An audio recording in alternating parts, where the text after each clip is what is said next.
To my granddaughter Tiana, I leave $1. Laughter erupted around the table, sharp and cruel. Tiana's cheeks burned as the attorney continued reading, listing vast estates and fortunes now belonging to her cousins and relatives. With trembling fingers, she accepted the crisp bill from the lawyer, a standard dollar with a faint oak leaf stamp near the serial number. "That's it," she whispered.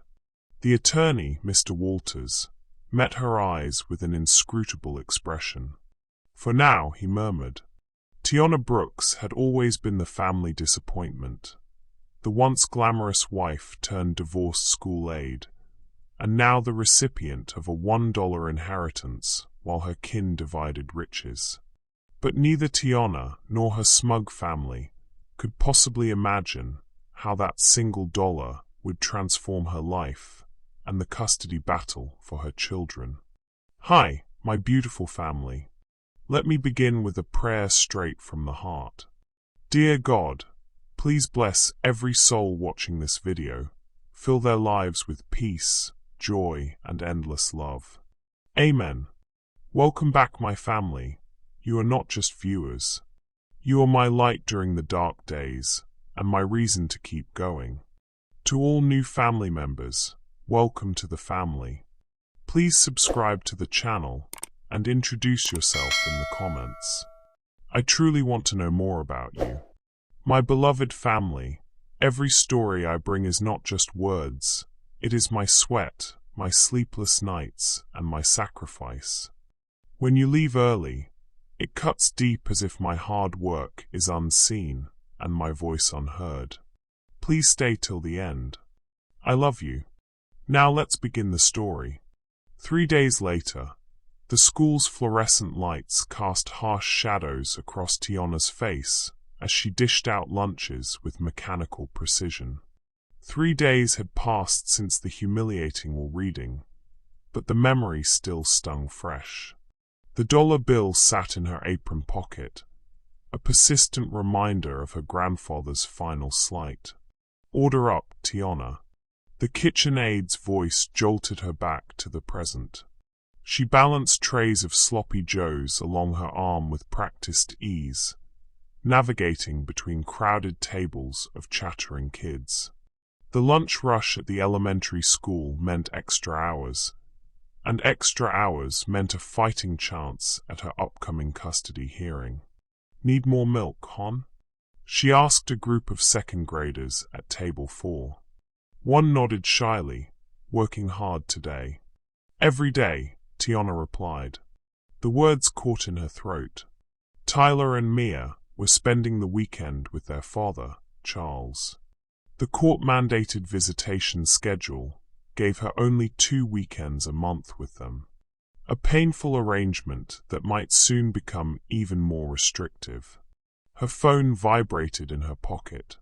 Mr. Walters, her grandfather's attorney. Tiana frowned. What could he possibly want? She'd already received her inheritance, all $1 of it. "I need to take this," she told her supervisor. In the alley behind the school, Tiana answered the call. "Mr. Walters, if this is about signing more paperwork, I can stop by your office after my shift ends at." "Miss Brooks," he interrupted. "Your inheritance is incomplete." "What do you mean?" "I got my dollar." Everyone had a good laugh. "That bill is more than it appears. I need to show you something tomorrow." "I'm busy tomorrow. I have a custody hearing." "What time?" 9 a.m. "I'll pick you up at noon." "Then this can't wait another day." Before she could protest, he hung up. Tiana stared at her phone, bewildered. Another puzzle, another threadbare hope this time. Whatever game her grandfather was playing from beyond the grave, she didn't have time for it. Not with her children's future hanging in the balance. This bewilderment lingered as Tiana pocketed her phone and headed back inside, her mind drifting to the scars of her past. The glass mansion she'd lost, the grandfather who'd raised her, and the resilience he'd tried to instill amid the storms of her life. The school bell rang shrilly, signaling the end of lunch recess, and she plunged back into the fray of wiping spills and stacking trays. But her thoughts wandered far from the cafeteria, pulling her into the depths of memory, where the roots of her pain and strength intertwined like the branches of an old oak. It started with her mother's death when Tiana was just 7. The accident, a slippery road, a late-night drive home from work, had left her world shattered. Her father, overwhelmed by grief and his own demons, had vanished soon after, leaving her in the care of grandfather Henry Brooks. He lived in a modest cottage on the outskirts of Atlanta, surrounded by a grove of ancient oaks that whispered secrets in the wind. Henry wasn't a wealthy man by city standards, but he was rich in wisdom, the kind earned from a lifetime of bending without breaking. "See that tree out there, Tia?" he'd say, pointing to the tallest oak in the yard, its trunk gnarled from decades of storms. They'd sit on the porch swing, her small hand in his calloused one, as the sun dipped low. "It don't fight the wind. It sways with it. That's faith, trusting you'll stand tall when the gale passes." He'd carve little oak leaves into wooden trinkets for her, a bookmark for her school books, a pendant she wore around her neck until it frayed. "Kindness is like these leaves," he'd explain. "Small, but they make the whole tree strong. And hard work. That's the roots, digging deep so you don't topple." Those lessons had been her anchor. Henry taught her to pray not for riches, but for peace, to help neighbors without expecting thanks, to rise early and work late, because worth ain't measured in dollars, but in what you build with your hands and heart. After school, she'd help him in his garden, pulling weeds and planting seeds, learning that growth came slow but sure. He'd read her Bible stories by the fire, his voice gravelly and warm, emphasizing tales of redemption. The prodigal son, the widow's mite. "Even the smallest thing can hold great value, Tia. Don't let the world tell you otherwise." But as she grew, the world did tell her otherwise. In her teens, Tiana dreamed of escaping the cottage's simplicity for something grander. She met Charles Whitmore at a charity gala she attended with a friend. Him, the rising real estate star with a smile that could sell sand in the desert. Her, the wide-eyed college freshman studying education. He swept her off her feet with dinners in high-rises overlooking the Atlantic, promises of a life without leaks or lacks. "You deserve more than that old man's tales," Charles had whispered on their first date, his hand on hers possessively. Henry had warned her gently, "Glamour fades, child. Look for roots, not shine." But she was young, dazzled, and soon married into his world of glass mansions and endless parties. At first, it was a fairy tale. The mansion in Buckhead gleamed like a jewel, with floor-to-ceiling windows framing ocean views on vacations and Atlanta's skyline at home. Charles showered her with gifts, designer clothes, jewelry that sparkled under chandeliers. Tyler came first, a bundle of joy with his father's dark hair and her grandfather's thoughtful eyes. Mia followed 2 years later, her laughter filling the echoing halls. Tiana quit her teaching aspirations to be the perfect wife, hosting galas and smiling through it all. But cracks appeared slowly, like frost on glass. Charles's charm turned controlling. "You don't need to work," he'd say, but it sounded like, "You're not capable." Late nights at the office became excuses for affairs she suspected but ignored at first. The emotional abuse crept in, belittling her ideas, isolating her from friends, mocking her simple upbringing. "Your grandfather's fairy tales won't pay the bills," he'd sneer during arguments. When she confronted him about the lipstick on his collar, the infidelity exploded into rage. He used his wealth like a weapon, hiring lawyers who painted her as unstable, unfit. The divorce dragged on for years, stripping her of the house, the savings, even partial custody. "You walked away with nothing because you are nothing," Charles had said in court, that same smirk twisting his lips. Tiana blinked back to the present, the cafeteria's fluorescent hum pulling her from the reverie. Her shift was ending, and she gathered her things, the $1 bill still heavy in her pocket like an unspoken accusation. Outside, the Atlanta afternoon was muggy, the sky threatening rain as she walked the 3 blocks to her apartment building. A squat, faded complex where the elevator hadn't worked in months. She climbed the stairs to the 3rd floor, her legs aching from the morning's hustle and the faint scars on her hands reminding her of the night shifts ahead.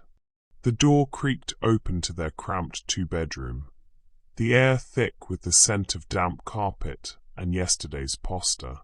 "Mommy," Mia's voice piped up from the living room floor, where she was coloring with stubby crayons. At 6, she was all wide eyes and innocence, her curls bouncing as she ran into Tiana's arms.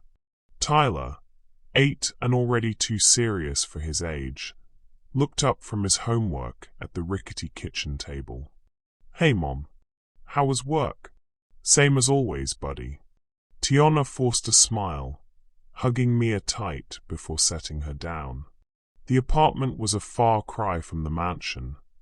Peeling wallpaper, a couch sagging from thrift store origins, and a kitchenette where the faucet dripped incessantly. Rain started pattering against the window, and sure enough, a familiar plink echoed from the ceiling, a leak in the roof that the landlord promised to fix soon. She grabbed a bucket from under the sink, positioning it under the drip, the sound a rhythmic reminder of her fragility. "Mom, when can we go home?" Mia asked, her small face scrunched in confusion as she tugged at Tiana's apron. It was a question that pierced like a thorn, one Mia repeated often since the divorce. To her, home was still the big house with the pool and her own room painted pink. Tyler shot his sister a protective glance, his brows furrowing. "Mia, this is home now." "Right, Mom." He was trying to be the man of the house, echoing Henry's lessons in his own way, standing tall, even if his voice cracked. Tiana knelt to their level, brushing Mia's cheek. "Home is wherever we're together, sweetie, and we're making the best of it." But inside, doubt gnawed at her. Was she enough? The custody battle loomed like a storm cloud, Charles's lawyers arguing her unstable financial condition made her unfit for more than weekends. She worked days at the school and nights cleaning offices downtown, her hands raw from bleach and brooms. It paid the rent, barely, but left little for extras, like new shoes for Tyler, whose soles were wearing thin. Her phone buzzed, a text from Lena, her co-worker and closest friend. "Need me to watch the kids tonight? You look wiped." Lena was a godsend, a fellow single mom in her 40s with a no-nonsense attitude and a heart of gold. She'd babysit on short notice, swapping stories of survival over coffee. "You're stronger than you think, girl," Lena would say. "That ex of yours? He's all bark. You've got roots." Tiana replied quickly, "Yes, please. Custody hearing prep has me up late." She set the phone down, glancing at the clock. 2 hours until her night shift. As the kids ate a simple dinner of mac and cheese, she sat on the couch, exhaustion settling like fog. The relatives' murmurs from the wall reading replayed in her mind. "Just $1. Guess he really didn't forgive you for that divorce." Her cousin Monique's eye roll, Charles's smirk. They all saw her as the failure, the one who'd thrown away stability for. What? Pride. The thought stung deepest because it echoed her own fears. Henry had been her rock. Had he truly seen her as unworthy in the end? Pulling the $1 bill from her pocket, she held it under the dim lamplight on the side table. There it was, the small engraved gold stamp, a tiny oak leaf near the serial number, just like the ones Henry carved. Her pulse quickened as she turned it over, the faint embossed letters emerging like a whisper.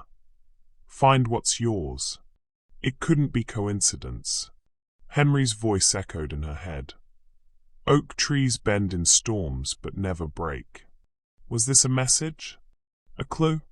Or just her grief playing tricks, turning a cruel joke into false hope? She folded it away, dismissing the spark as wishful thinking. Grief did that. Made you see signs where there were none. Rising, she tucked the kids into bed early, kissing their foreheads. Sweet dreams, my oaks, she murmured, a nickname from Henry's tales. Tyler squeezed her hand protectively. Mia yawned innocently, clutching her stuffed bear. Lena arrived soon after, her warm hug a brief bomb. You got this, Tia. That hearing tomorrow? Walk in like you own the room. Tiana nodded, but doubt lingered. As she headed out into the rainy night, the $1 bill clutched in her coat pocket like a talisman, she couldn't shake the feeling of impending change. The lawyer's words, "That bill is more than it appears," hovered like a promise or a trap. Unaware of the sanctuary waiting, she stepped into the downpour, bending but not yet broken. The rain from the previous night had cleared by morning, leaving Atlanta's streets slick and shimmering under a hesitant sun. Tiana rose before dawn, her body heavy from the office cleaning shift that had stretched into the wee hours. She moved quietly through the apartment, careful not to wake Tyler and Mia, who were staying with Lena for the day. The $1 bill was still in her coat pocket, a quiet companion she couldn't quite ignore. As she dressed in her best thrift store blouse and slacks, ironed meticulously to hide the wear, she whispered a prayer Henry had taught her. Lord, give me strength to bend, not break. Today was the custody hearing, and she needed every root of resilience she could muster. The courthouse loomed like a stern sentinel in downtown Atlanta, its marble steps echoing with the footsteps of hurried lawyers and weary families. Tiana arrived early, her heart pounding as she passed through security and found the assigned courtroom. The room was sterile, with wooden benches polished from years of anxious waiting, and a judge's bench that seemed impossibly high. Charles was already there, impeccably suited, chatting amiably with his lawyer, a sharp-featured man named Harlan Reed, who specialized in making the vulnerable look villainous. Charles caught her eye and offered that familiar smirk, the one that said, "I've already won." The hearing began promptly at 9 a.m. Judge Elena Vargas, a no-nonsense woman with silver-streaked hair and wire-rimmed glasses, called the case. Whitmore versus Brooks, custody modification. Harlan Reed went first, his voice smooth and accusatory. Your Honor, my client, Mr. Charles Whitmore, seeks full custody of the minor children, Tyler and Mia Whitmore, due to Ms. Brooks's unstable financial condition. She resides in a substandard apartment with documented maintenance issues, works multiple low-wage jobs, and has no substantial assets. This environment is unfit for raising children accustomed to stability. Tiana felt her cheeks flush again, echoes of the Will readings' laughter ringing in her ears. Reed presented evidence like weapons. Photos of her leaky roof, pay stubs showing her meager earnings as a school aide and cleaner, even a bank statement highlighting her overdraft fees. Ms. Brooks inherited a mere $1 from her late grandfather, Reed added with a theatrical pause, drawing chuckles from a couple of spectators. If that doesn't underscore her instability, I don't know what does. When it was her turn, Tiana stood, her voice soft but steady, channeling Henry's lessons. Your Honor, I may not have money like Mr. Whitmore, but I have love. That's what my children need most. Tyler and Mia aren't accustomed to luxury. They're accustomed to bedtime stories, homemade meals, and a mother who fights for them every day. Wealth isn't stability. It's the kind of peace that comes from knowing you're valued, not for what you own, but for who you are. She glanced at Charles, who rolled his eyes. I've worked hard to rebuild after the divorce. My jobs may not pay much, but they teach my kids the value of effort. Please, don't take them from me. Judge Vargas listened intently, her pen scratching notes. But as Reed cross-examined, poking holes in Tiana's budget and questioning her emotional fitness, doubt crept in. Tiana felt defeated, her words wilting under the barrage. We'll reconvene in 2 weeks, the judge finally announced, postponing the decision to review additional reports. I need more time to assess the children's best interests. The gavel fell like a thunderclap, heightening the tension. Tiana's fate suspended, Charles's smirk intact as he whispered to Reed, "Told you she'd fold." She left the courthouse in a daze, the October air crisp but biting. 2 weeks. It felt like an eternity of uncertainty. Her phone buzzed as she boarded the bus back to the school, Lena checking in. How'd it go? The text read. Tiana replied briefly, postponed. Hanging in. But inside, whispers of doubt amplified. Was she really enough? Had Henry seen her failures too? By midday, she was back at the elementary school, slipping into her aide duties amid the chaos of recess. The fluorescent lights seemed harsher, casting long shadows as she supervised the playground. Children laughed and chased each other, their energy a stark reminder of Tyler and Mia. A boy with Tyler's serious eyes tugged at her sleeve. Ms. Brooks, can you push me on the swing? She obliged, her mind drifting to her son's protectiveness, how he'd shield Mia from the apartment's drips during storms. A little girl with pigtails like Mia's shared a drawing of a magic house with ponds and hills.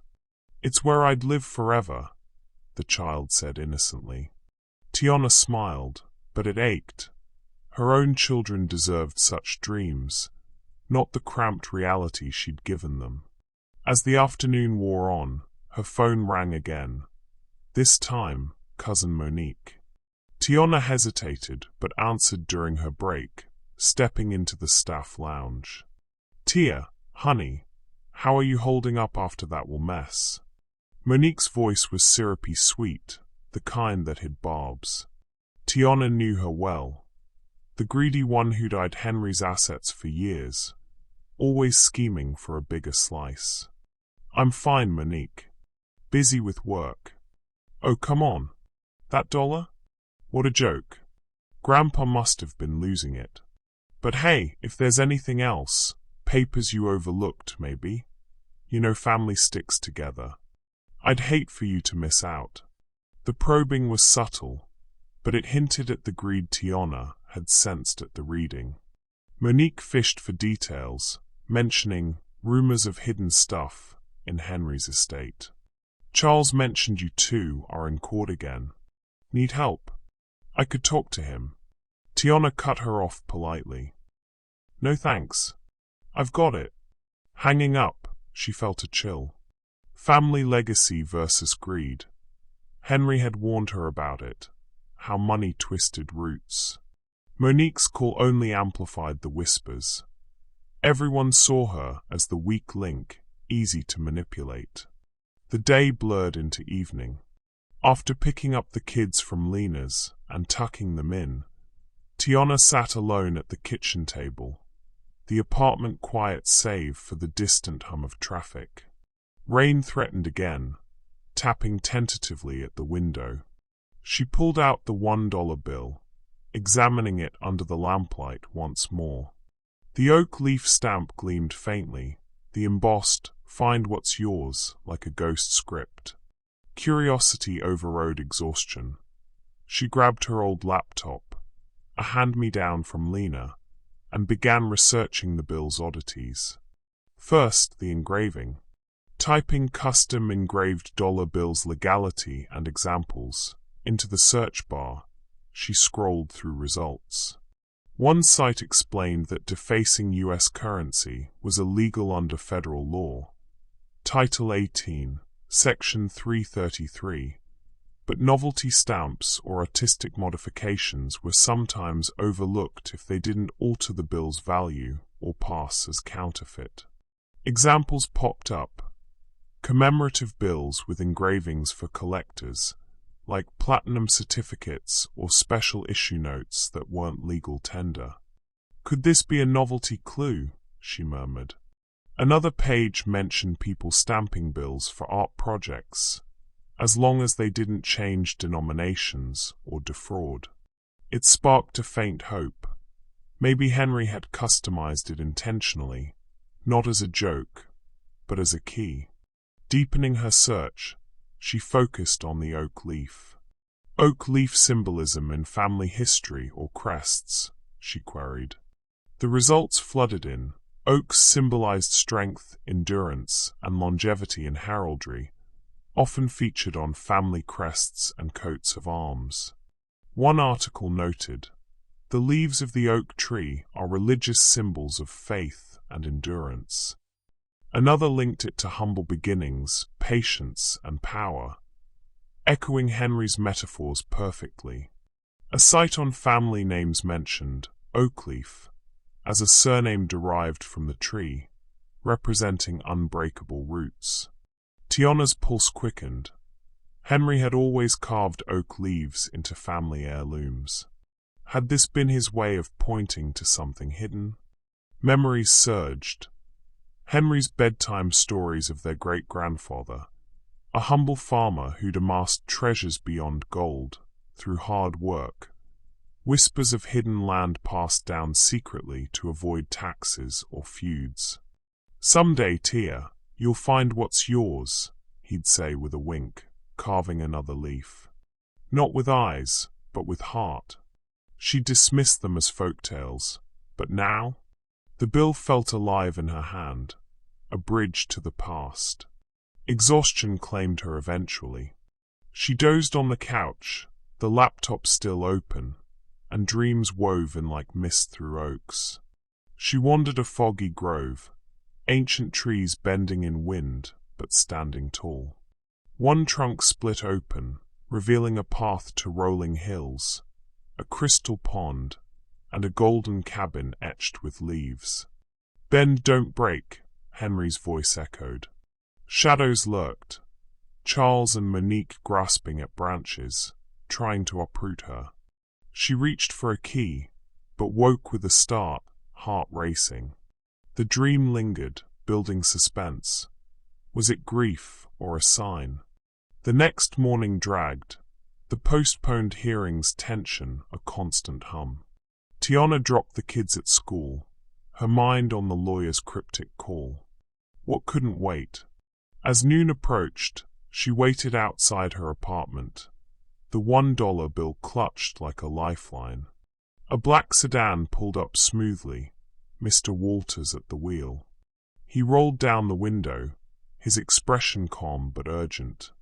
"Miss Brooks, it's time. Your grandfather left instructions. This can't wait another day." Tiana hesitated, glancing back at her building, doubts whispering. But the oak leaf's promise tugged her forward. "Where to?" she asked, stepping in. "To your inheritance," he replied, the engine purring as they drove away, leaving the city's grip behind. The black sedan glided away from Tiana's apartment building, the hum of Atlanta's midday traffic fading as Mr. Walters steered them toward the city's edge. Tiana sat in the passenger seat, the $1 bill clutched in her hand, its faint oak leaf stamp a tactile reminder of the mystery pulling her forward. Rain began to speckle the windshield, soft taps like impatient fingers against the glass, mirroring the nervous rhythm in her chest. She glanced at Mr. Walters, his calm demeanor unshaken by the gathering clouds. "Where to?" she'd asked, and his cryptic reply, "To your inheritance," still hung in the air, as elusive as the road ahead. The city's concrete sprawl gave way to suburban sprawl, then to open farmland where fields stretched under a graying sky. Pine trees loomed along the highway, their dark needles cloaking the road in shadow. Tiana's eyes darted to the rearview mirror, half expecting Charles's sleek Mercedes to tail them, his greed sniffing out any hint of her gain. But the road was empty, save for the occasional truck rumbling past. "How far are we going?" she asked, her voice quieter than she intended. Mr. Walters kept his eyes on the road, his hands steady on the wheel. "A few hours yet, Miss Brooks. Your grandfather chose a place well hidden. He was particular about that." His tone was measured, but there was a warmth beneath it, like he was sharing a secret he'd guarded for years. Henry Brooks wasn't one for show. He believed in protecting what mattered most, keeping it out of reach from those who'd squander it. Tiana's grip tightened on the bill, its edges crinkling. "Protecting from who?" "My family. Charles." The names tasted bitter. She thought of Monique's probing call, Charles's smug courtroom tactics. "They've already taken enough." Walters nodded slightly, a faint smile tugging at his lips. He knew they would. That's why he planned ahead. "Henry always said you were different, Tiana. You understood worth over wealth. The others?" He shook his head. "They see dollar signs, not legacy." Her throat tightened, memories of Henry flooding back. She was 9, kneeling in his garden, dirt smudging her overalls as he handed her a seedling. "Plant it deep, Tia," he'd said, his voice gravelly but kind. "Money buys seeds, but only care makes them grow. That's resilience, building something that lasts." She'd laughed then, too young to grasp the weight of his words, but she'd followed his lead, patting the soil with small hands. Years later, when she told him about Charles's proposal, Henry's eyes had clouded. "Look for roots, child, not shine," he'd warned, carving another oak leaf into his cane as if to anchor her. She hadn't listened, dazzled by Charles's promises, and the cost had been everything. Her home, her confidence, half her time with her children. Now, in the sedan's quiet, those lessons felt like lifelines. "He used to talk about oaks," she said softly, staring at the bill. "How they bend in storms but don't break. I thought he meant me, but after the will—" She trailed off, the sting of that $1 bequest still raw. "I thought he'd given up on me." Walters glanced at her, his expression softening. "That bill's no insult, Tiana. It's a key. Henry knew you'd see what the others couldn't." His words landed like a spark, igniting the faint hope she'd dismissed under her apartment's lamplight. A key to what? She wanted to ask, but the rain's steady patter and the road's hypnotic curves held her in a trance, her vulnerabilities spilling out instead. "It's been hard," she admitted, her voice barely above a whisper. "After the divorce, I lost everything. The house, my savings. Charles made sure of that. Now he's trying to take Tyler and Mia, saying I'm unfit because I'm broke." Her fingers traced the oak leaf stamp, its texture grounding her. "Tyler's shoes have holes.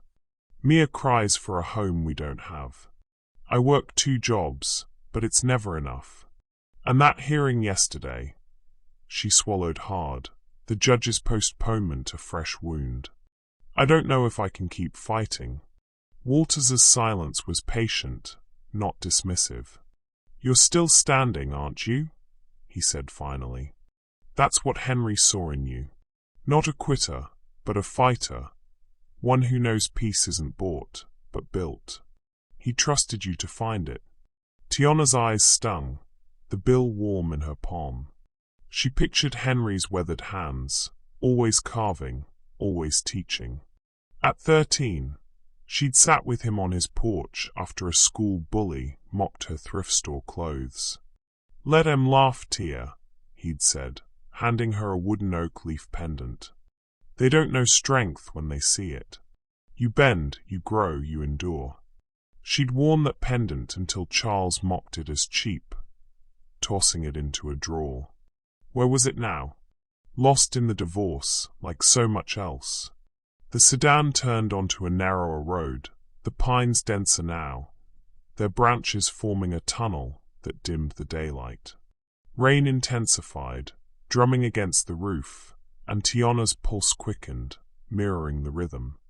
We're getting close, Walters said, his voice low but deliberate. Henry wanted this moment for you, not for them. Who's them? She pressed, her curiosity sharpening. What did he hide? Walters's smile was enigmatic. You'll see soon enough. He left breadcrumbs, Tiana. That bill's just the first. His words stirred the dream from last night. Oak trees parting to reveal a path, a cabin glowing with promise. Was it real, or just her heart clinging to Henry's stories? She leaned back, the bill a talisman against her doubts, as the road wound deeper into the wilderness. Hours blurred, the farmland giving way to rolling hills cloaked in mist.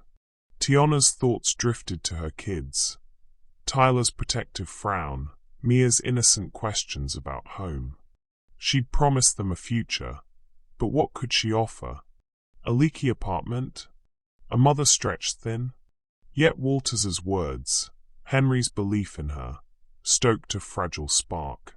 Maybe this drive wasn't a wild goose chase. Maybe Henry had seen her worth when she couldn't. The sedan slowed, veering onto an unmarked dirt path barely visible through the undergrowth. Mud squelched under the tires, and Tiana straightened, her breath catching. Ahead, a rusted iron gate emerged from the mist, its intricate design forged into interlocking oak leaves, like the ones Henry carved. Her heart thudded, the bill in her hand suddenly heavy with meaning. "This can't be," she whispered, her voice trembling with awe and disbelief. Walters pulled to a stop and reached into his jacket, producing a small, weathered key, its handle etched with a single oak leaf. "Your grandfather said this was only for you," he said, placing it in her palm. The metal was cool, solid, like a promise kept. Tiana stared at the gate, its rusted bars both forbidding and inviting. Rain glistened on the leaves, catching faint light as if they glowed from within. She stepped out of the car, the air cool and pine-scented, her shoes sinking slightly into the damp earth. With a trembling hand, she inserted the key into the gate's lock. It clicked open effortlessly, the sound sharp and final, like a door to the past swinging wide. Beyond lay acres of untouched wilderness, rolling hills dusted with mist, a crystal pond shimmering in the distance, and the faint outline of a sprawling cabin, its golden wood and stone half hidden by trees. Her heart pounded with possibility, Henry's voice echoing in her mind. "Find what's yours." The gate creaked as it swung inward, revealing a path she hadn't dared imagine, and Tiana stood on the threshold, the bill and key clutched tight, ready to step into the unknown. The gate's creak lingered in Tiana's ears as she stepped onto the dirt path, the key still warm in her hand, the $1 bill tucked tightly in her pocket. Rain had softened to a drizzle, mist curling through the air like a whispered invitation. Before her stretched acres of untouched wilderness, rolling hills cloaked in emerald grass, a crystal pond glinting under the breaking clouds, and at the heart of it all, a sprawling cabin of golden wood and weathered stone, its silhouette both sturdy and serene. Mr. Walters followed quietly, his black sedan parked behind, a silent sentinel as Tiana faced the impossible. Her heart pounded, Henry's words, "Find what's yours," echoing like a pulse through the trees. She approached the cabin slowly, her shoes crunching on gravel, the oak leaf key heavy with promise. The front door, carved with subtle leaf patterns, seemed to beckon. She hesitated, glancing at Walters, who nodded encouragingly. "Go on, Miss Brooks. This is yours." Her fingers brushed the doorknob, cool and smooth, and as she turned it, the door swung open effortlessly, as if it had been waiting for her all along. Sunlight poured through glass ceilings, bathing the interior in a warm, golden glow, and Tiana's breath caught at the sight. The cabin was cozy yet grand, its open layout blending rustic charm with quiet elegance. A stone fireplace dominated the living room, its mantel adorned with small wooden carvings. Oak leaves, of course, just like Henry's handiwork. A rocking chair sat by a wide window, its worn cushions inviting, the same pattern as the one she'd curled up in as a child. Paintings lined the walls, vibrant landscapes of hills and ponds, one strikingly familiar. A scene of the oak grove behind Henry's old cottage, where she'd learned to plant seeds. A quilt draped over a sofa, its patchwork echoing the one her mother had sewn before her death, each square a memory stitched with love. Tiana's chest tightened, a flood of recognition washing over her. This wasn't just a house, it was a sanctuary, built from the fragments of her past. She wandered deeper, her footsteps soft on the polished wood floor, memories surfacing with every detail. In the kitchen, a sturdy oak table held a vase of wildflowers, their scents sweet and fleeting. She remembered Henry teaching her to press flowers between books, saying, "Beauty don't need to be loud, Tia. It just needs to be true." Upstairs, a hallway led to bedrooms, one with a child's bed adorned with a carved headboard. Oak leaves again, sized perfectly for Tyler or Mia. Another room held a desk with a lamp, as if waiting for her to dream again, to reclaim the teaching aspirations Charles had mocked. Each corner felt like Henry's embrace, whispering that she was enough. "This can't be real," Tiana murmured, her voice trembling as she turned to Walters, who stood by the fireplace, watching her with a quiet smile. "He built this for me?" Walters nodded, his eyes kind but resolute. "Your grandfather, Henry, was a man of foresight. This land's been in your family since your great-grandfather, a farmer who worked it with his hands and heart. Henry kept it hidden, off public records, tucked away from prying eyes. He knew the vultures in your family, the ones who'd sell it for a quick buck." His voice softened, but there was steel beneath it. "He saw what the world did to you, Tiana. The divorce, the losses. He wanted you to have a place that couldn't be taken, a sanctuary for someone who understood peace over profit." Tiana's knees wobbled, and she sank into the rocking chair, its gentle creak a lullaby from her childhood. Peace over profit. Henry's lessons flooded back. Sitting on his porch, watching fireflies, learning that wealth wasn't gold, but the quiet strength of family, faith, and resilience. She'd lost sight of that in Charles's glittering world. But here, in this cabin, it was as if Henry had carved her a second chance. "Why didn't he tell me?" she asked, her voice cracking. Why the dollar? Why the secrecy? Henry knew they'd laugh, Walters said, leaning against the mantel. Your cousin Monique, your ex-husband, they'd see the dollar and think it was nothing. But you? He trusted you to look closer, to find the key. He believed in your heart, Tiana, even when you didn't. Tears pricked her eyes, but before she could respond, her phone buzzed in her pocket, jarring the cabin's serenity. It was Lena, her voice cheerful but strained through the line. Hey, Tia, just checking in. Kids are good. Tyler's helping Mia with her math, and she's drawing you a surprise. But girl, you okay? Where are you? Tiana glanced around the cabin, its warmth a stark contrast to her chaotic life. The leaky apartment, the night shifts, the custody battles looming shadow. I'm somewhere unexpected, she said, her voice unsteady. Lena, I can't explain yet, but it's important. Can you keep the kids a bit longer? Of course, Lena replied, her tone softening. Tyler's being his serious self, keeping Mia calm. That boy's got your strength, you know. Mia keeps asking when you're coming home, though. Said she wants her Oak Mommy back. The nickname, born from Henry's stories, hit Tiana like a wave, tying her to this place even more. Tell them I love them, Tiana said, her throat tight. I'll be back soon. She hung up, the cabin's quiet wrapping around her again. Lena's call grounded her, a reminder of the life waiting outside this sanctuary. Tyler's protectiveness, Mia's innocence, the fight she couldn't lose. Yet here, in this hidden haven, she felt a flicker of hope, as if Henry's faith could mend her broken pieces.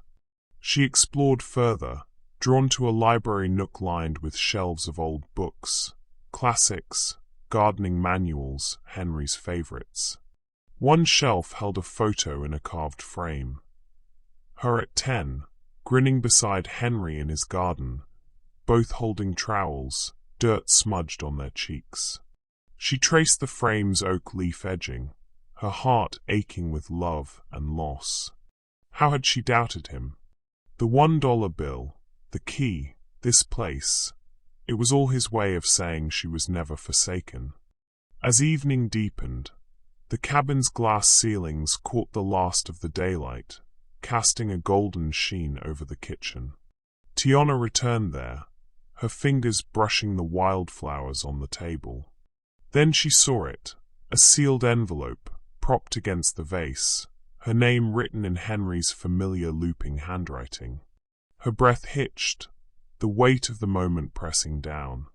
Walters stepped closer, his voice gentle. He left that for you. It's the final piece. Tiana's hands trembled as she picked up the envelope, its paper soft and worn, as if it had waited years for this day. She slid her finger under the seal, breaking it slowly, her heart pounding with the promise of Henry's words. Whatever lay inside, she knew it would change everything. Proof that the dollar wasn't a joke, but a legacy meant for her alone. Tiana's hands trembled as she unfolded the letter, the paper crinkling softly in the cabin's golden light. Henry's handwriting looped across the page, familiar as a hug, each word a bridge from beyond the grave. She sank back into the rocking chair, Walters stepping discreetly aside to give her space. The envelope's seal, embossed with a faint oak leaf, felt like Henry's final carving, deliberate, enduring. She began to read, her voice a whisper at first, then silent as the words sank in. My dear Tiana, if you're reading this, it means they laughed. Let them, because they never learned the difference between wealth and worth. I've watched you bend in the storms of life, my girl, from losing your mother, to that marriage that stole your light, to fighting for those precious grandkids of mine. You think I didn't see your strength? You're the oak that sways but stands, just like I taught you. The dollar was no joke. It was a test, a ruse to expose the greed in our family. Monique with her schemes, Charles with his smirks.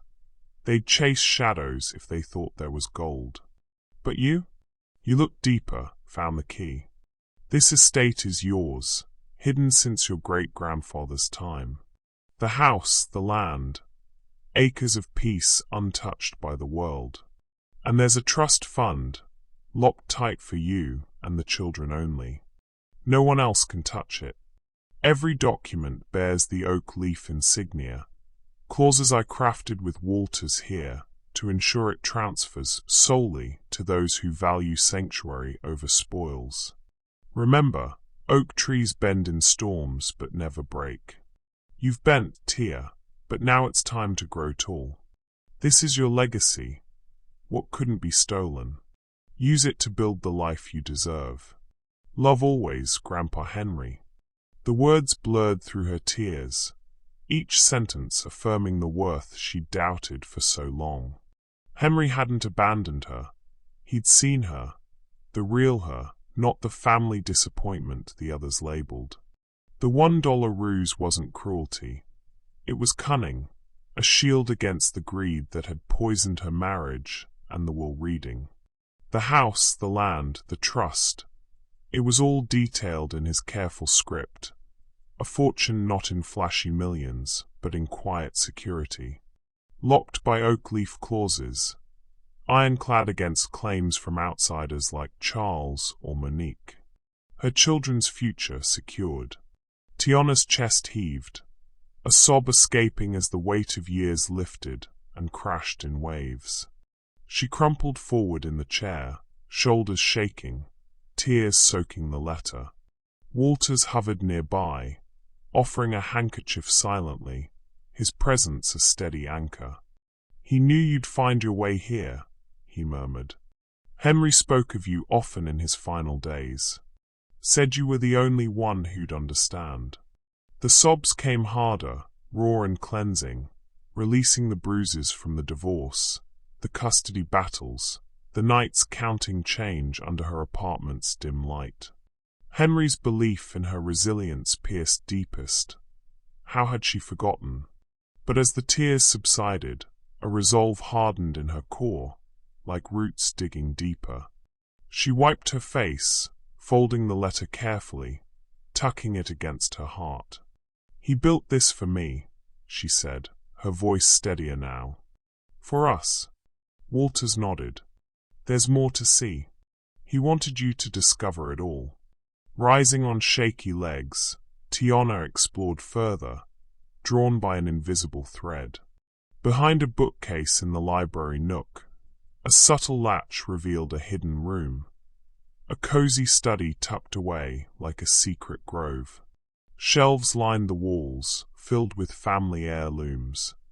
Her mother's jewelry box, etched with oak leaves, holding a pearl necklace she'd thought lost forever. Great-grandfather's leather-bound journal, chronicling the land's history from humble farm to hidden haven. Wooden carvings Henry had made over the years, each one a lesson in miniature.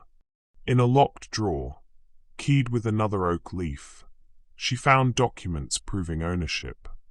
Deeds, surveys, trust papers, all stamped with the insignia, unbreakable clauses ensuring transfer to her and her descendants alone. No marital assets for Charles to claw at, no loopholes for Monique's bribes.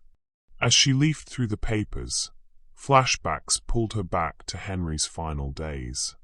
She'd visited him in the hospice, his frame frail, but his eyes sharp as ever.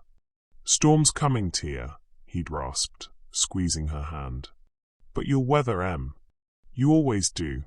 She'd thought he meant the divorce's aftermath, the custody fights.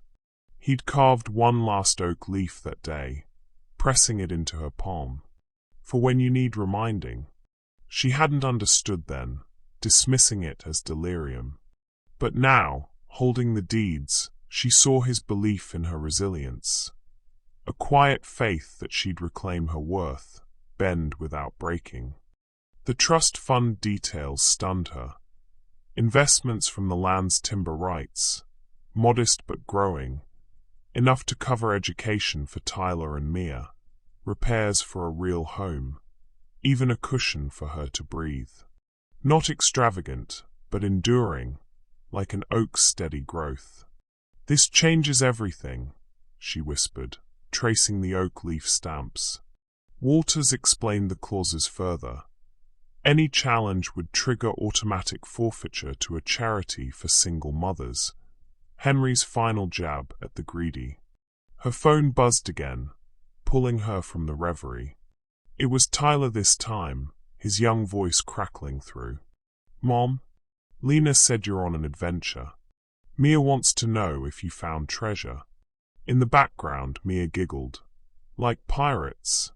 Tiana laughed through lingering tears, the cabin's serenity contrasting sharply with her chaotic life. The rushed school drop-offs, the leaky roof, the endless shifts. "Something like that, buddy. I'll tell you all about it soon. Love you both." Hanging up, she felt the pull of responsibility, but also a new strength. This sanctuary wasn't escape, it was foundation. As dusk settled, the cabin's lights flickered on automatically, warm and welcoming. Tiana and Walters sat in the kitchen, him outlining next steps, filing the ownership papers discreetly, accessing the trust. But peace, as Henry's letter hinted, never lasted unchallenged. Her phone lit up with notifications, news alerts, texts. A local Atlanta outlet had leaked the story. Divorced mom inherits secret estate after $1 will joke. Reporters speculated wildly, hinting at hidden family fortunes and dramatic reversals. How? Monique, no doubt, sniffing around after her call. Or Charles, with his connections, piecing together her absence. Tiana's stomach twisted. Strangers online cheered her as a Cinderella story. But the exposure felt invasive, like vines choking an oak. Walters frowned at his own phone. "We'll handle the press." Henry anticipated leaks. Clauses protect against that too. But the real storm hit with the next call.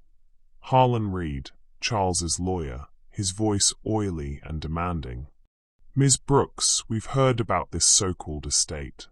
As a potential joint marital asset, my client insists on access for appraisal. We'll need documents immediately, or we'll file an injunction." Tiana's resolve ignited, Henry's words fueling her fire.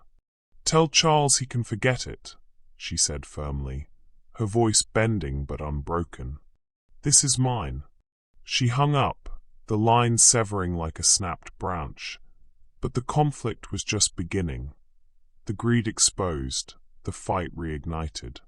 The call from Harlan Reed lingered like a dark cloud over the cabin, his demands echoing in Tiana's mind long after she'd hung up. She stared at the phone, the screen dimming in the kitchen's warm light. Henry's letter still clutched in her other hand. Walters, sensing the shift, straightened. "They're moving fast," he said, his voice calm but edged with caution. But Henry prepared for this. "The clauses are airtight." Tiana nodded, her resolve hardening amid the flicker of fear. The sanctuary she'd just uncovered already felt under siege. The greed Henry had warned about slithering in like vines through the oak gate. She pocketed the letter, its words a shield. "Bend, don't break." But as the evening deepened, the threats escalated, a storm brewing beyond the estate's serene hills. By morning, Charles had filed his motion. Papers served via email to Walters, claiming the estate as a joint marital asset, hidden during their divorce. "Ms. Brooks concealed this property," the filing read, depriving Mr. Whitmore of his rightful share. Tiana read the document at the kitchen table, her coffee growing cold. It was a brazen lie. The land predated their marriage, shielded by Henry's foresight. But Charles's wealth meant aggressive lawyers, endless appeals. "He won't stop," she whispered to Walters, who was already drafting a response. "He took everything once. He'll try again." Walters's eyes met hers steadily. "He can try. The oak leaf clauses lock it down. Proof of premarital ownership, no community property ties. We'll counterfile today." But Charles wasn't the only predator. Monique struck next, her approach more insidious. A call came mid-afternoon, her voice honeyed over the line. "Tia, darling, I heard about this little hideaway. Quite the surprise. If you need help managing it, selling maybe, I know people. Or, if Walters is dragging his feet," she trailed off suggestively, but Tiana knew the game. Later, Walters confided. Monique had approached him privately, offering a generous incentive to reinterpret the will, perhaps overlook some clauses. A bribe, plain and simple. "I declined, of course," Walters said dryly. "Henry chose me because I'm not for sale." The rejection only fueled the fire. By evening, publicity exploded. The local news outlet's headline blared across Tiana's phone alerts. "Divorced mom inherits secret estate after $1 will joke. Hidden fortune sparks family feud." Reporters pieced it together from court filings and whispers. Likely Monique's leaks, stirring the pot for her own gain. Social media buzzed. "Cinderella story or scam?" One post read. Strangers shared her photo from the will reading, cheering her as an underdog. But the reality hit closer. A van pulled up to the estate's gate that night, reporters camping out with cameras flashing through the dusk. "Ms. Brooks, is this your grandfather's revenge? Comment on the custody battle." Tiana watched from the cabin's window, heart racing. The serenity of the rolling hills and crystal pond felt violated, the oak gate a fragile barrier. She drew the curtains, but the intrusion gnawed at her. Henry's sanctuary, meant for peace, now a spectacle. Amid the chaos, Tiana fortified her defenses. Walters became her ally, working from the hidden study to file protective orders and seal records. "We'll go public on our terms," he advised, drafting statements emphasizing the estate's family legacy. Tiana, drawing on Henry's lessons, protected what mattered most, her children. She'd brought Tyler and Mia to the estate that morning, Lena driving them out under the radar. "No more leaky roofs," she'd told them, masking her anxiety with a smile. The kids' arrival transformed the cabin, their wonder a balm against the storm. Tyler's eyes widened at the gate, its oak leaves glinting in the sun. "Whoa, Mom, is this a castle?" he asked, his protectiveness giving way to boyish awe. Mia bounced in her seat, clutching her stuffed bear. "It's magic, like Grandpa's stories." Tiana led them inside, the door swinging open to the cozy glow. Mia dashed to the quilt-draped sofa, burying her face in its familiar patches. "It smells like home," she said innocently, her earlier tears about home forgotten in the excitement.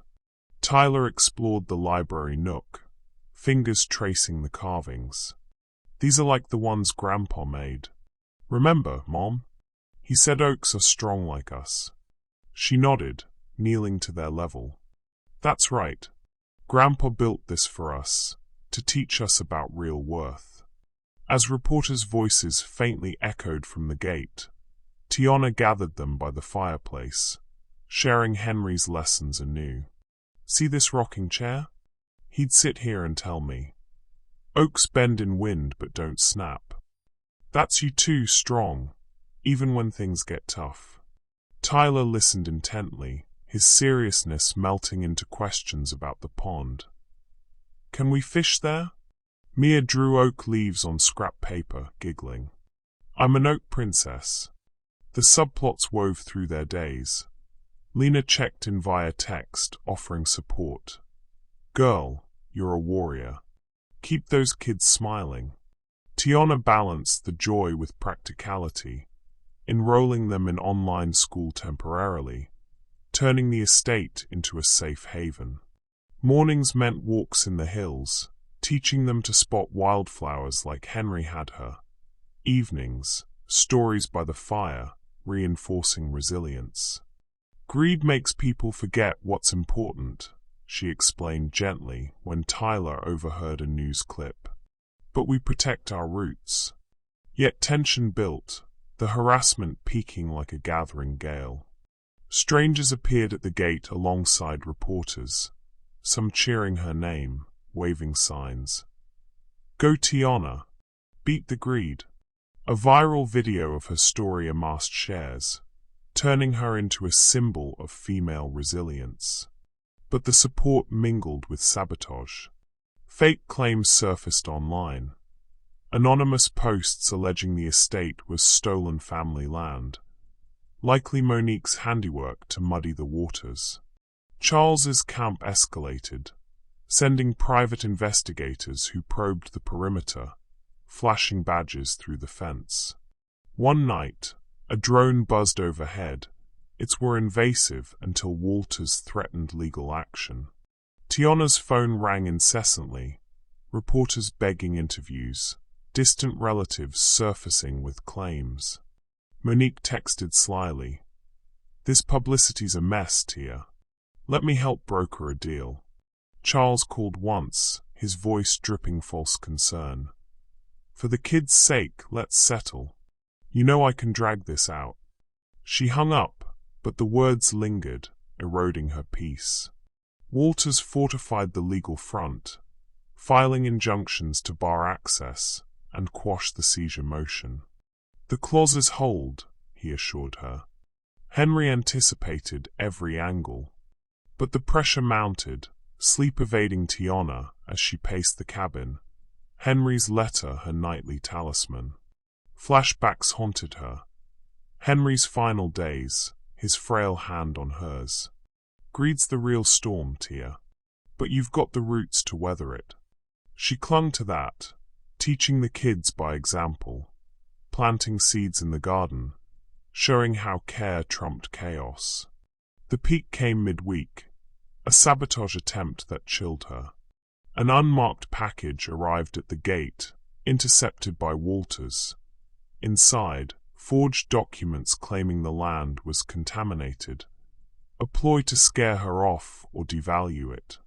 "Monique's fingerprints," Walters said, tracing it to a shady contact. Reporters swarmed anew, headlines screaming. Secret estate scandal. Hidden dangers or family lies? Strangers shifted from cheers to whispers, some hurling accusations over the fence. "Thief!" But supporters rallied too, a local group of single moms picketing in solidarity. "Protect the legacy."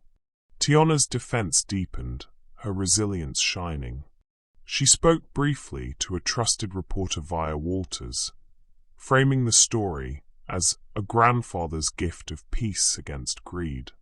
The kids, sensing the tension, clung closer, Tyler standing guard at windows, Mia drawing oak shields. "We're bending, not breaking," Tiana told them, echoing Henry, as she baked cookies in the kitchen, the aroma a small act of normalcy. But the storm crested with the court's notice. The custody case reopened, Judge Vargas citing new circumstances from the estate publicity. Hearing in 1 week, the email read. Charles is doing, no doubt, leveraging the chaos to paint her as unstable. Tiana stared at the screen, heart pounding, the cabin's warmth suddenly fragile. Walters promised victory. The trust proved stability. "We'll fight." As night fell, Tiana stood at the window, watching shadows dance over the hills. Reporters' lights flickered at the gate, a reminder of the greed encircling her sanctuary.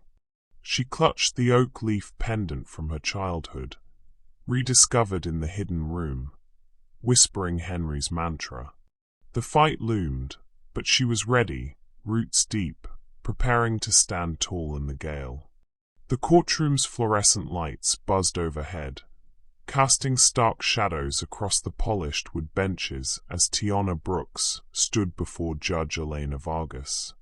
A week had passed since the custody case reopened, the whirlwind of reporters and family sabotage swirling like a storm around the estate. Tiana's hands were steady now, the oak leaf pendant, rediscovered in the hidden study, hanging at her neck like a talisman, Henry's letter folded in her pocket next to the $1 bill. The packed courtroom held its breath, Charles's smug presence a weight across the aisle, his lawyer Harlan Reed poised with a stack of motions. But Tiana felt Henry's words anchoring her. Oaks bend in storms, but never break. Judge Vargas adjusted her glasses, her voice crisp.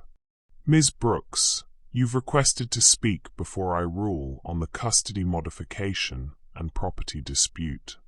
Proceed. Tiana took a deep breath, her voice soft but firm, channeling the resilience Henry had instilled. Your Honor, I grew up learning that real wealth isn't money. It's the peace you build for those you love. My grandfather, Henry Brooks, taught me that. He left me $1, not to mock me, but to protect something greater, a sanctuary for me and my children, Tyler and Mia. My ex-husband claims it's his, calls me unfit because I'm not rich. But wealth isn't stability. Stability is bedtime stories, teaching my kids to plant seeds, showing them they're enough. She paused, meeting Charles's eyes, his smirk faltering. Henry saw my worth when others didn't. I'm here to protect what he gave us, not for power, but for peace.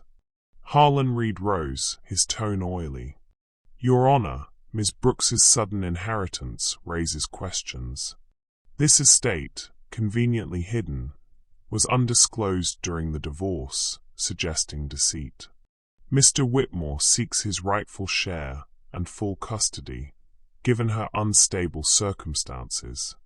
Walters stood swiftly, presenting a folder stamped with oak leaf insignias. Your Honor, these documents, deeds, trust papers, and clauses from Henry Brooks's will, prove the estate predates the marriage, exempt from marital claims. The trust fund, solely for Tiana and her children, demonstrates financial stability.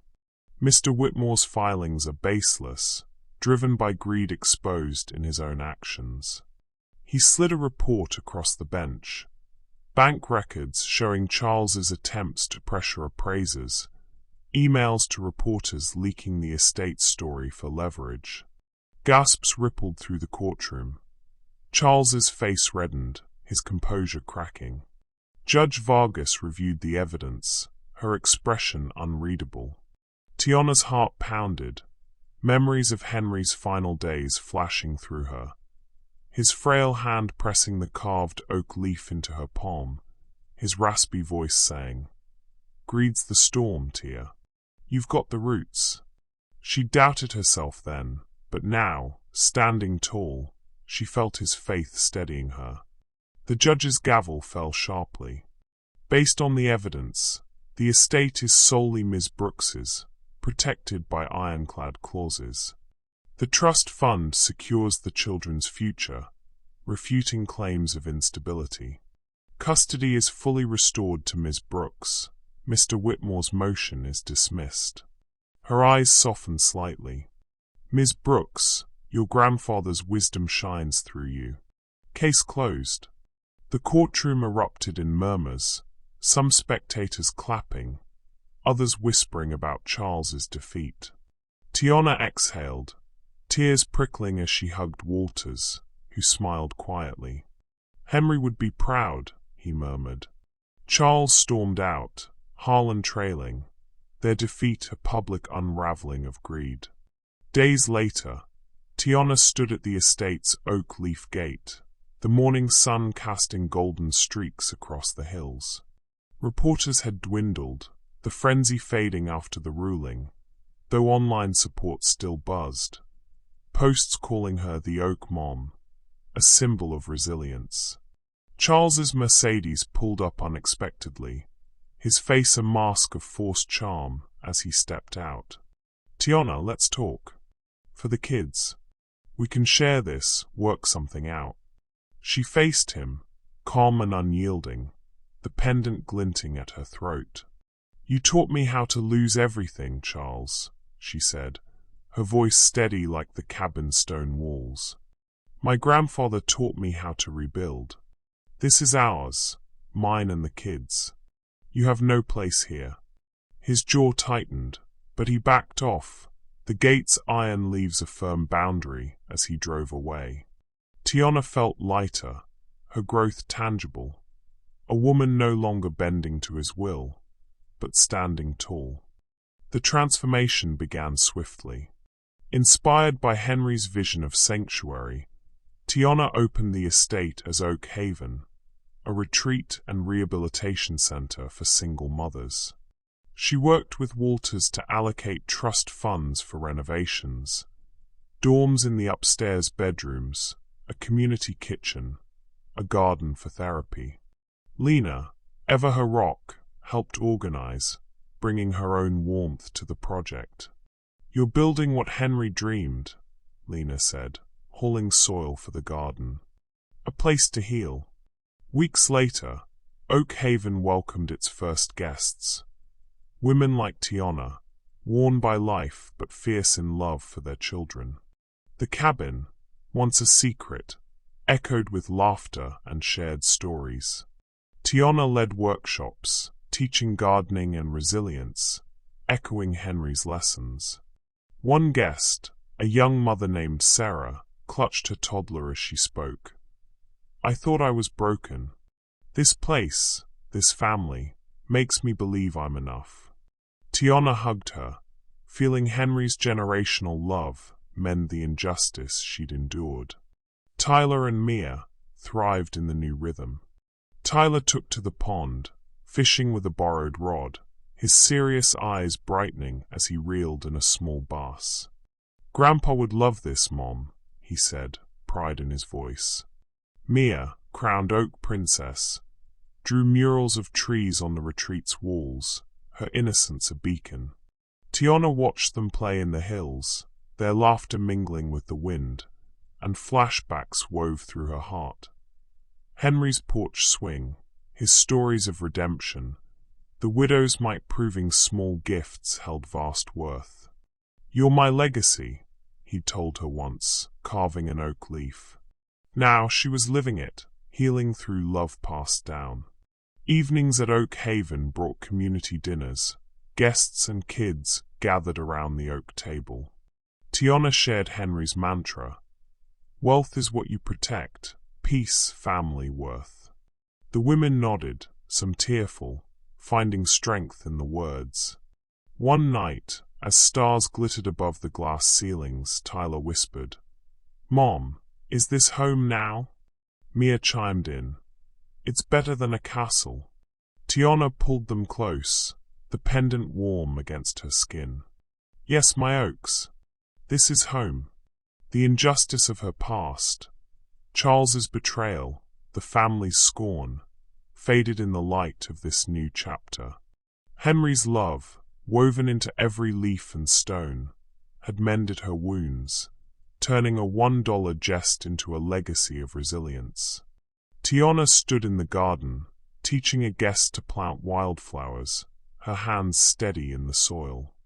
The storm had passed, and she was unbroken, rooted deep in the sanctuary she'd protect forever.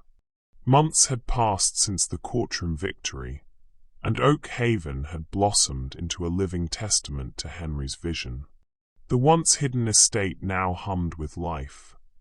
Laughter spilling from the community kitchen, music drifting from a guitar strummed by a guest on the porch, and children's voices echoing across the rolling hills. The crystal pond sparkled under the October sun, reflecting a sky so clear it felt like a promise. Tiana stood in the garden, her hands dusted with soil as she guided a group of single mothers in planting autumn wildflowers. The air carried the scent of pine and possibility, and for the first time in years, Tiana felt rooted, her heart no longer bending under the weight of storms, but standing tall like the oaks surrounding her sanctuary. Oak Haven had grown beyond her dreams. The trust fund, carefully managed with Walters's help, had funded expansions. A craft room where kids painted murals of trees and stars, a library stocked with books on resilience and hope, and a greenhouse where guests learned to nurture seedlings, echoing Henry's lessons. The retreat welcomed dozens of women, mothers worn by life's scales, seeking refuge and renewal. They arrived with guarded eyes, like Tiana once had, but left with lifted spirits, carrying stories of healing. Sarah, the young mother from the first group, now volunteered, her toddler toddling through the garden, giggling as Mia crowned him with a daisy chain. "This place saved me," Sarah told Tiana during a quiet moment, her voice thick. "You saved me." Tiana shook her head, smiling softly. "Not me. My grandfather. He gave me the roots, and we're all growing from them." She wore the oak leaf pendant daily now, its carved edges a reminder of Henry's faith. Reflecting on her journey, she saw the arc clearly, from the humiliating laughter at the wall reading, that $1 bill a cruel jest to this, an empowered legacy builder, turning a hidden estate into a haven for others. The memory of that mahogany-paneled room, Charles's smirk, Monique's eye rolls, they'd faded like shadows in sunlight. Greed had lost its grip, outshone by resilience and love. The days were filled with purpose. Mornings meant workshops, Tiana teaching guests to plant, cook, or journal, each task a nod to Henry's mantra. Wealth is what you protect, peace, family, worth. Afternoons brought community, women sharing stories over coffee, their children playing tag by the pond. Tyler, now 9, had taken to leading fishing trips, his serious demeanor softening as he taught younger kids to cast lines. "Like Grandpa showed us, Mom," he'd say, pride in his eyes. Mia, 7 and ever the Oak Princess, organized leaf hunts, scouring the grounds for oak leaves to press into books. Their joy was Tiana's anchor, proof that Henry's smallest gift, the $1 ruse, had hidden the biggest legacy, a home where love mended injustice. Evenings often ended under the stars, the glass ceilings of the cabin revealing a sky ablaze with constellations. Tiana would gather everyone around the oak table, sharing Henry's tales of redemption, the widow's mite, the prodigal son, tying them to their own journeys. "The smallest things hold the greatest value," she'd say, holding up a pressed oak leaf from Mia's collection. "It's not about money, but what you build with your heart." The women nodded, some wiping tears, finding strength in the moral that had guided Tiana. Wealth wasn't inherited riches. It was protected worth, a legacy of care that endured. Flashbacks wove through these moments, tying her past to the present. She remembered Henry's final summer, when she'd pushed his wheelchair through his old garden, his voice weak but steady. "You're my oak, Tia," he'd said, carving a leaf into a small wooden box. "The world'll try to break you, but you'll grow stronger." She'd been too consumed by the divorce then, Charles's lawyers stripping her bare, to see his gift. Now, standing in Oak Haven, she understood. His love had been generational, planting seeds that bloomed through her and into the community she'd built. The kids thrived in this new rhythm. Tyler's protectiveness had softened into confidence. He'd started a journal, writing stories of Oak Haven adventures, inspired by Henry's tales. Mia's drawings covered the retreat's walls, vibrant oaks and ponds that guests praised as magic. One afternoon, as autumn leaves drifted down, Tiana took them to the grove behind the cabin, where a massive oak stood, its branches sprawling like Henry's wisdom. She knelt with them, pulling out a small knife and a piece of wood from the hidden study's stash. "Let's carve like Grandpa did," she said, guiding their hands to etch oak leaves. Tyler's were precise, Mia's wobbly but earnest. "This is our tree," Mia declared, giggling. "It's forever." Tiana's heart swelled, the pendant warm against her skin. "Forever," she echoed, her eyes on the horizon where hills met sky. The act of carving felt sacred, a ritual tying them to Henry, to their great-grandfather, to the land's enduring roots. She saw a future here, not just survival, but peace. The custody battle, the reporters, Charles's greed, they were storms that had passed, leaving her stronger. Oak Haven wasn't just a place. It was a promise kept, a legacy of love that no one could steal. Lena visited often, her laughter filling the porch as she swapped stories with guests. "You did it, girl," she said one evening, sipping tea as the sun set. "Henry's smiling somewhere." Tiana nodded, feeling his presence in the breeze, the rustle of leaves. The online buzz had quieted, replaced by local support, donations of books, volunteers offering skills. A nearby church group brought instruments, turning Saturday nights into sing-alongs, music weaving through the hills. Strangers who'd once cheered from afar now joined as guests, their stories blending into Oak Haven's tapestry. One quiet evening, as crickets chirped and the pond reflected the moon, Tiana stood alone by the oak tree, the kids asleep inside. She held the $1 bill, its oak leaf stamp catching the starlight, and murmured Henry's words. "Sometimes, the smallest gift hides the biggest legacy." She'd thought it worthless once, a cruel joke, but it had unlocked everything: freedom, dignity, a community of healing. Greed had faded, its shadows no match for resilience. The injustice of her past, the divorce, the laughter, the loss, had been mended by love passed down through generations, from her great-grandfather's farm to Henry's vision to her own hands shaping Oak Haven. She tucked the bill away, smiling at the horizon, where dawn would soon break. A subtle hint of future peace lingered. Plans for a scholarship fund from the trust, dreams of Tyler and Mia growing here, rooted and strong. Tiana felt unbroken, her journey complete, yet just beginning. As she turned back to the cabin, its lights glowing like a beacon, she whispered, "Thank you, Grandpa," knowing he'd hear her in the rustle of the oaks.